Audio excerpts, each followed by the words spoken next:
I guess we just as well as all get ready to have a good time, because there ain't nothing else you could have when this gal's around. On our country show, here is our favorite girlfriend, Cousin Minnie Pearl.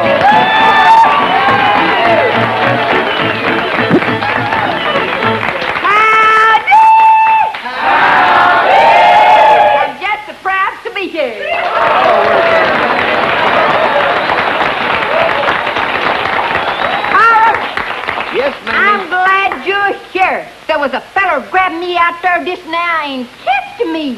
A perfect stranger? Well, he wasn't perfect, but, I can't afford to be choicy. Yeah. Oh, well, now, I'll tell you right now, y'all are going to get the idea that I don't think about nothing but kissing, and that's right. I even read a love ballad. It's called The Skunk in the Trunk. The words are real nice, but the air's just awful. I'll tell you the truth, though, about that kissing, Carl. I'm not ashamed of the way I kiss. I wouldn't mind putting my lips up against anybody. Which brings me to what I was going to tell you. It's a kind of a sneaky way to get up to it, but I want to make a bet with you. You do? What kind of bet? Well, I want to bet that I can kiss you without getting within 3 feet of you. Oh. I bet you 50 cents. I've got my money right here. You can't do it, can you? Well, I'm going to prove it. You can't I do can it. do it. Oh, I got my 50 cents. I got mine. I can you kiss can't you do it. without You ain't gonna getting get within 3 foot of it. With that, well, you just watch me. You ain't gonna get 3 foot of it. Yes, I will, too. But, Minnie, you gotten 3 foot of it. And there's your 50 cents.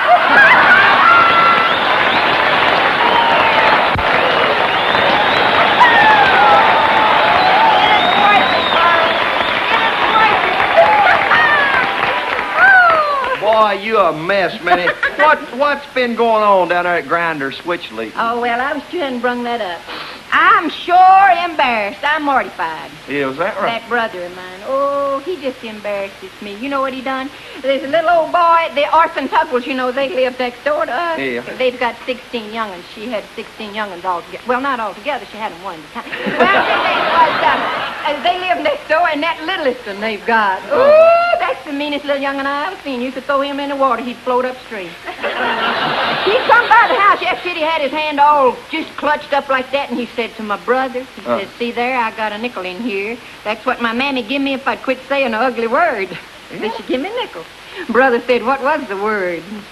And he told brother what the word was. Brother said, boy, we ought to go in business together. I've got words that'll get you $5. Ain't that awful? Well, I'm having a good time here, but I've got to go. You see, my feller, Hezzy, and me, we've got a date. You have? We're going to play checkers. Checkers? Yeah. You see, the way we play it is, I kiss him, and then he kisses me, and I kiss him, and he kisses me, and I kiss him. Meanie. Who ever told your feller that was checkers? I did, ain't I, dog?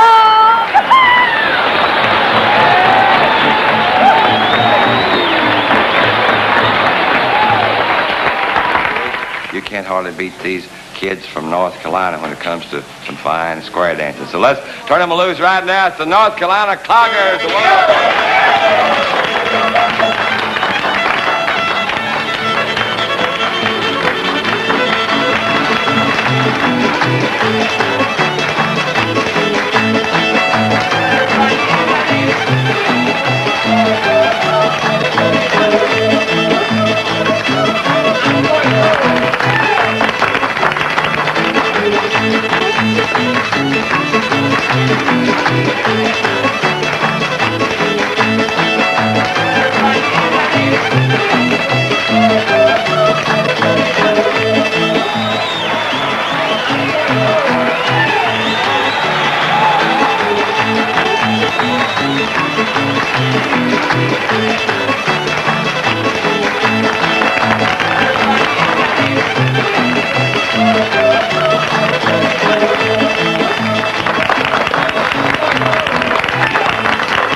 Right now, speaking of a pleasure, it's always a real pleasure to have this young lady that we're going to introduce to you right now.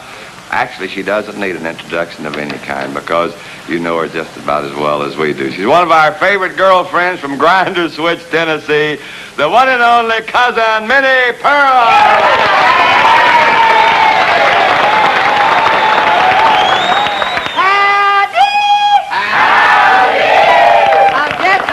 To be here. Good to have you, honey, too. Thank you, Ernest. Ernest, I'll tell you, though, I'm kind of worried. I left my Uncle Nabob at home, and he had his down in the back, you know. Oh, sure And enough. Dr. Payne up our Grinder Switch told him for them to rub his back, Aunt Ambrosia, to rub his back with alcohol, you know. Yeah. And I'm awful worried about Uncle Nabob. Well, Minnie, what's the matter? You mean you're worried to think maybe he might be overcome with the fumes or something? No, I'm feared the darn fool's going to break his neck trying to lick it off. Oh. You don't know my Uncle Nabob.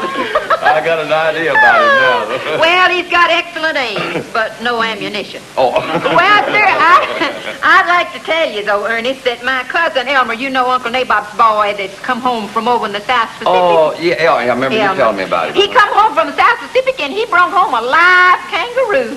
A live kangaroo? Well, Minnie, what in the world is he going to do with a live kangaroo? Well, see, he's going to cross it with a raccoon and make fur coats with pockets. Oh. Built-in pocket deal. Oh, no, I tell you, Ernest, there was a conversation going on down at Grinder Switch last night down at the general store. I'd love for you to hear it. A lot of that happens. Oh, yeah, around that Cracker Barrel.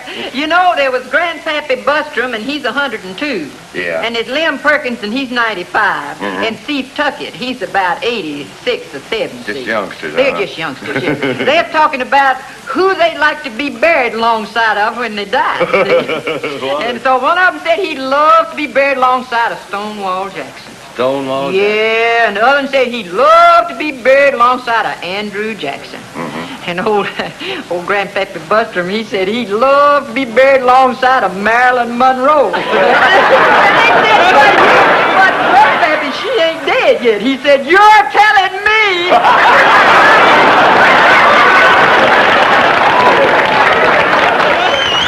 I think right now I'll call on this old long tall boy and challenge him for a duel right along here. Hawkshaw Hawkins, bring him out.